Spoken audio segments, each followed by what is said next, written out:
ಅನ್ನಪೂರ್ಣೇಶ್ವರಿ, ನನ್ನ ತಾಯಿಯ ಹಿರಿಯರಿಗೆ ನಿನ್ನ ವರದ ಹಸ್ತದಿಂದ ಈ ಭೂಮಿ ಮೇಲೆ ಜನ್ಮ ತಾಯಿ ಬಂದ ನಾನು ಈ ರೀತಿ ಕಷ್ಟ ಅನುಭವಿಸಲೇ.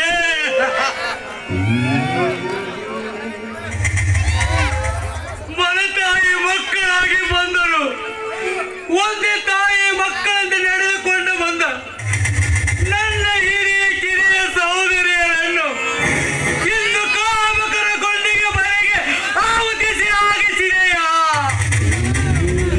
ಹೇಳು ತಾಯಿ, ಹೇಳು. ನೌಕರಿ ಸಿಗದೆ ನಿರ್ಗತಿಕನಾದರು ಇತ್ತೊಬ್ಬ ತಂಗಿಯನ್ನು ನೋಡಿಕೊಂಡು ತಪ್ಪಲೇ ಆದ ಈ ಕಂದನನ್ನು ಅವಳ ತಂದೆಯ ವಶಕ್ಕೆ ಒಪ್ಪಿಸಬೇಕೆಂದರೆ ಅವಳು ಕೂಡ ಹೆಣ್ಣಿನ ಮೋಹದ ಬಲೆಗೆ ಬಿತ್ತು ಈ ಕಂದನನ್ನು ಮರೆತು ಎರಡನೇ ಹೆಂಡತಿ ಒಡನೆ ಚಕ್ಕಂದ ಹೊಡೆಯುತ್ತಿದ್ದಾಳೆ.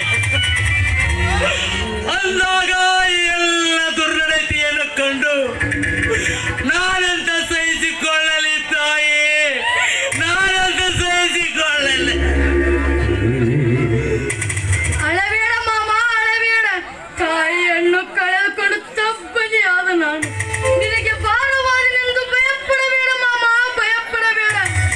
ಈ ಪಾಪದ ಪಿಂಡ, ಈ ಪುಣ್ಯ ಭರತ ಭೂಮಿಯಲ್ಲಿ ಜನ್ಮ ತಾಯಿ ಬಂದಿತ್ತು ಎಂದ ಮೇಲೆ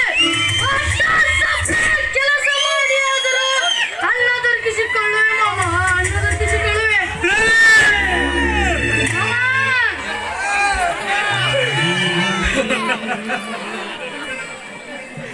ರವಿ, ಈ ನಿನ್ನ ಮಾವ ಇನ್ನು ಜೀವಂತವಾಗಿರುವಾಗ ಈ ರೀತಿ ಮಾತನಾಡಬೇಡ ಕಂದ, ಈ ರೀತಿ ಮಾತನಾಡಬೇಡ. ನಿನ್ನ ತಂದೆಯ ಕೈಕಾಲು ಹಿಡಿದುಕೊಂಡು ನಿನ್ನನ್ನು ಅವಳ ವಶಕ್ಕೆ ಒಪ್ಪಿಸುತ್ತೇನೆ. ಒಂದು ವೇಳೆ ನಿನ್ನ ಮಲತಾಯಿಯ ಮಾತು ಕೇಳಿ ಮಳೆ ಮಗನನ್ನು ದೂರ ತಳ್ಳಿದರೆ ನನಗಿದ್ದ ಆಸ್ತಿಯನ್ನು ನಿನ್ನ ಹೆಸರಿಗೆ ಹಚ್ಚಿ ನಿನ್ನ ಹೆತ್ತ ಮಗನಕ್ಕಿಂತ ಹೆಚ್ಚಿಗೆ ಜೋಪಾನ ಮಾಡುತ್ತೇನೆ ಕನ್ನ.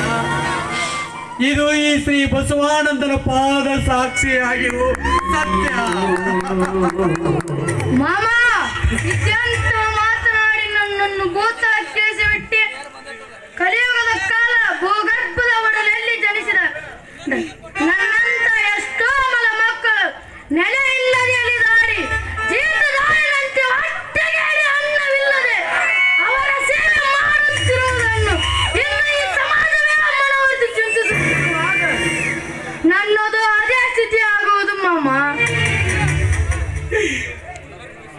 ರವಿ, ಬಂದದ್ದನ್ನು ಅನುಭವಿಸಲೇಬೇಕು ಕಂದ. ನಾವು ಕಷ್ಟಕ್ಕೆ ಹೆಗಲು ಕೊಟ್ಟು ವಿಧಿಗೆ ನಾವು ಎದುರಾಗಿ ನಿಂತಾಗಲೇ ನಮಗೆ ಸುಖದ ಮಾರ್ಗ ಸಿಗುವುದು. ಈ ಜೀವನವೆಂಬುದು ನೀರಿನ ಮೇಲೆ ಗುಳೆ ಇದ್ದಂತೆ, ಆ ಗುಳೆಯನ್ನು ಒಡೆದು ಹೋಗುವುದು. ಅಲ್ಲಿವರೆಗೂ ನಾವು ಕಷ್ಟ ಸುಖ ಎಂಬ ಎರಡು ಪರಡಿಯನ್ನು ಹತ್ತಿ ನಿಲ್ಲಬೇಕು ಕಂದ. ನಿಜ ಮಾಮ, ನಿಜ. ಆದರೆ ಅದನ್ನು ತೂಗಿ ಆಡಿಸಲು ಆ ಪರಮಾತ್ಮನೇ ನನ್ನ ಪಾಲಿಗೆ ಕಲ್ಲಾಗಿ ಕುಳಿತಿರುವಾಗ ಎಲ್ಲಿಗೂ ತರ ಮುಟ್ಟದೆ ತೇಲುತ್ತ ಸಮುದ್ರ ಸೇರುವ ಸತ್ತ ಹಣವಾಗಬಾರದು ನನ್ನ ಪಾಲು. ತಿಂಗಳಿಂದಲೂ ಮಗನಲ್ಲಿದ್ದಾನೆ ಎಂಬ ಅರಿವಿಲ್ಲದ ಅವನ ಜೀವನ ಪ್ರೀತಿ ಭಾವ ಸಂಗಮದ ಶಿಖರವನ್ನೇರಿ ನಗುತ್ತ ಕುಳಿತಿರುವಾಗ ಅವನು ನನ್ನನ್ನು ಮಗನೆಂದು ಅಪ್ಪಿಕೊಳ್ಳುವನೆ. ಇದನ್ನು ನಂಬಲೆ? ನಂಬುರವೇ ನಂಬು. ನಂಬಿ ಬಸವಾನಂದನ ಮೇಲೆ ಭಾರ ಹಾಕಿ ಒಪ್ಪತ್ತಿನ ಅಂಬಲಿ ತಿಂದು ಜೀವನ ನೂಕಿದರೆ ಸಾಕು. ಆ ಬಸವಾನಂದ ನಂಬಿದವನು ಯಾವತ್ತೂ ಕೈ ಬಿಡುವುದಿಲ್ಲ. ಆ ತಂದೆ ಬಾಳುವೆ ಮಳೆ ಸೇರೋಣ.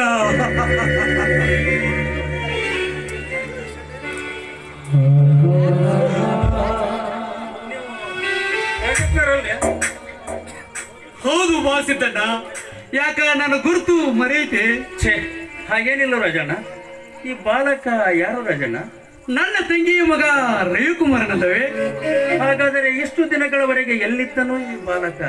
ಕಳೆದುಕೊಂಡ ತಾಯಿಯ ನೆನಪು ಮರೆಯಾಗಲೆಂದು ಇವನ ತಂದೆಗೆ ಹೇಳಿ ನಾನು ಕೂಡ ಬೆಂಗಳೂರಿನ ಒಂದು ಪಕ್ಕದ ಹಳ್ಳಿಯಲ್ಲಿ ಇದ್ದಿದ್ದಣ್ಣ.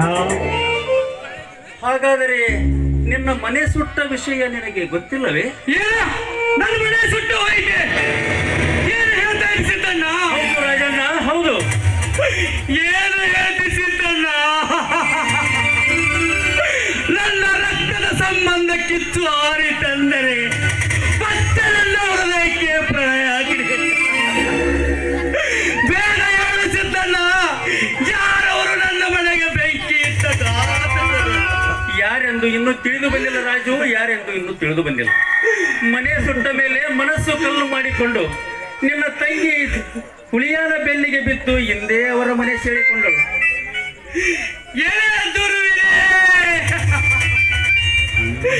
ಎಂತ ಪರಿ ಕಾಡುತ್ತಿರುವೆ ನನ್ನ ಬಾಳಿಗೆ. ಕರುಳು ಬಳ್ಳಿಗಳನ್ನೆಲ್ಲ ಕತ್ತರಿಸಿ ಎಂತೊಂದ ಕರುಳ ಕುಡಿ ನನ್ನ ತಂಗಿಯನ್ನು ನೋಡಿಕೊಂಡು ಜೋಪಾನ ಮಾಡದಷ್ಟು ನಿರ್ಗತಿಗನಾದನೇ ನಾನು. ಅದೇ ಮನೆಯನ್ನು ಅವಳ ಹೆಸರಿಗೆ ಮಾಡಿ ಅವಳ ತಲೆಯ ಮೇಲೆ ಅಕ್ಷತೆ ಹಾಕಿ ನನ್ನ ತಲೆ ಭಾರ ಕಡಿಮೆ ಮಾಡಿಕೊಳ್ಳಬೇಕೆಂದರೆ ಎಂದು ಉರಿದು ಸುಟ್ಟು ಹೋಯಿತೆ ಇತ್ತೊಂದು ನನ್ನ ಮನೆ. ಅಜಿತಣ್ಣ, ಎಂತ ಪಾಪಿ ನಾನು ಸಿದ್ದಣ್ಣ. ಸಮಾಧಾನ ಮಾಡಿಕೊ ರಾಜಣ್ಣ, ಸಮಾಧಾನ ಮಾಡಿಕೊ. ನಿಮ್ಮ ಈ ಸತ್ಯತೆಗೆ ಒಂದಿಲ್ಲ ಒಂದು ದಿನ ಈ ಸಮಾಜದಲ್ಲಿ ಬೆಲೆ ಸಿಕ್ಕೇ ಸಿಗುತ್ತದೆ ರಾಜು, ಬೆಲೆ ಸಿಕ್ಕೇ. ಸಮಾಜ ಮಾನವ ಸಮಾಜ, ಮಂಗ ಸಮಾಜ. ಸಮಾಜದಲ್ಲಿ ಬೆಲೆ ಸಿಗುವುದು ನಮ್ಮಂತವರಿಗೆ ಅಲ್ಲ ಸಿದ್ದು. ಹೆಂಡ ಕುಡಿದು ಕಂಡ ತಿಂದು ಕಂಡ ಕುಲಾವತಿಯರನ್ನ ಕೈ ಹಿಡಿಯುವ ಬಂದ ಗಂಡಸರಿಗಿದೆ ಈ ಸಮಾಜದಲ್ಲಿ ಬೆಲೆ. ಸಿಕ್ಕಂತೆ ಕೋಟಾ ನೋಟು ಚಲಾಯಿಸಿ ಅದೇ ಹಣವನ್ನು ಮಾನವಂತ ಹೆಣ್ಣಿಗೆ ತೋರಿಸಿ ಅವರ ಪರಮಾತ್ಮ ಕಟ್ಟಿದ ತಾಯಿಯನ್ನ ಚಿಟ್ಟಿಸಿರುವಂತ ಕಟ್ಟಂತ ಶ್ರೀಮಂತರಿಗಿದೆ ಈ ಸಮಾಜದಲ್ಲಿ ಬೆಲೆ. ಹಣದ ಆಸೆಗಾಗಿ ಸ್ವಂತ ತನ್ನ ಹೆಂಡತಿಯನ್ನು ಮೈ ಮಾರಿಕೊಳ್ಳಲು ಹಚ್ಚಿದ ಸಣ್ಣ ಬಂಡ ಗಂಡಸರಿಗಿದೆ ಈ ಸಮಾಜದಲ್ಲಿ ಬೆಲೆ. ದೇವರಂತ ಗಂಡ ಮನೆಯಲ್ಲಿದ್ದರು, ಗಂಡನು ಮನೆಯಲ್ಲಿಲ್ಲದಾಗ ಗಂಡನ ಬಟ್ಟೆ ಮಿಂಡನಿಗೆ ತೋಡಿಸಿ ಮಿಂಡನ ತೋಳಲ್ಲಿ ಓಡಾಡುವುದು. ಗಂಡ ಬಂದಾಗ ಪತಿ ವೃತ್ತಿಯಂತೆ ನಟನೆ ಮಾಡುತ್ತಾರಲ್ಲ ಅಂತ ಸ್ತ್ರೀಯರಿಗಿದೆ ಈ ಸಮಾಜದಲ್ಲಿ ಬೆಲೆ. 9 ತಿಂಗಳು ಹೆತ್ತು ಹೊತ್ತು ಕೂಲಿ ಮಾಡಿ ಸಲುವಿದ ಹೆತ್ತ ತಾಯಿಯನ್ನದೇ ನಿನ್ನ ಮನೆ ಬಂದ ಮಡದಿಯ ಮಾತು ಕೇಳಿ ಹೆತ್ತ ತಾಯಿಯನ್ನೇ ವೃದ್ಧಾಶ್ರಮಕ್ಕೆ ಕಳಿಸ್ತಾರಲ್ಲ ಅಂತ ಮಕ್ಕಳಿಗಿದೆ ಈ ಸಮಾಜದಲ್ಲಿ ಬೆಲೆ. ತನ್ನ ಸುಖ ಆಸ್ತಿಯನ್ನು ಈಡೇರಿಸಿಕೊಳ್ಳುವುದಕ್ಕಾಗಿ ಕಣ್ಣಿಟ್ಟ ಒಂದು ನಿರ್ಗತಿಕರ ಮನೆ ಮಸನ ಮಾಡುವ ಆ ದುಷ್ಟ ಅಧಿಕಾರಿಗಳಿಗಿದೆ ಈ ಸಮಾಜದಲ್ಲಿ ಬೆಲೆ. ಅಂದಾಗ ನಮ್ಮಂತವರಿಗೆ ಎಲ್ಲಿ ಬೆಲೆ ಸಿಗ್ತೈತಿ ಸಿದ್ದು? ಸಮಾಧಾನ ಮಾಡಿಕೊ ರಾಜಣ್ಣ, ಸಮಾಧಾನ ಮಾಡಿಕೊ. ನೀನು ಕೂಡ ಕೈ ಬಿಟ್ಟು ಹೋದೆ ಎಂದು ನಿನ್ನ ತಂಗಿ ಚಿಂತೆಯಲ್ಲಿದ್ದಳು. ಆದರೆ ನೀವೀಗ ಜೀವಂತ ಬಂದಿರುವೆಯಲ್ಲ, ಇದೇ ಅವಳಿಗೆ ಸಂತೋಷ. ಮೊದಲು ಈ ಕಂದನನ್ನು ಕರೆದುಕೊಂಡು ಮನೆಗೆ ಹೋಗು. ಆಯ್ತು ಸಿದ್ದಣ್ಣ, ಬಾರವಿ ಮನೆಗೆ ಹೋಗೋಣ.